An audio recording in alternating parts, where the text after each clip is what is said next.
জন্ম যথাযথ হলে কর্ম ভালো করার সুযোগও অনেক সময় থাকে না। কোনোভাবে কর্ম ভালো করলেও তেমন ফল হয় না।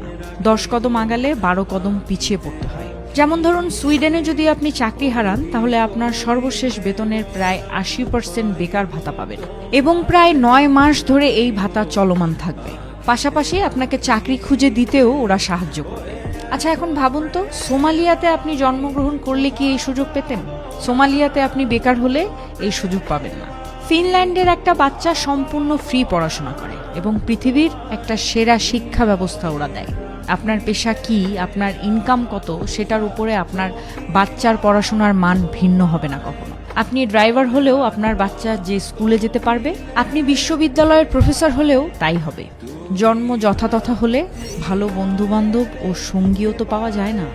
ভালো বন্ধুবান্ধব আপনার জীবনকে ধাক্কা দেয়, ড্রাইভ করে।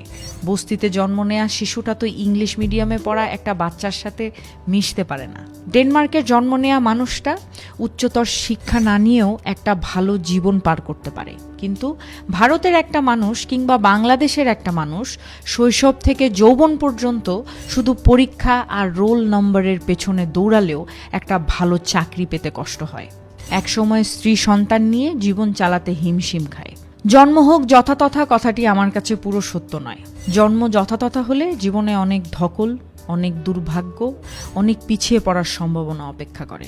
এটা সত্যি যে জীবনের উপর আমাদের কারোরই হাত নেই। তাই আমাদের কাজ হলো কর্ম করে যাওয়া এবং সেটার উপরেই আমাদের নিয়ন্ত্রণের ক্ষমতা আছে কম বেশি। তাই বলি, কর্মের কোনো বিকল্প নেই।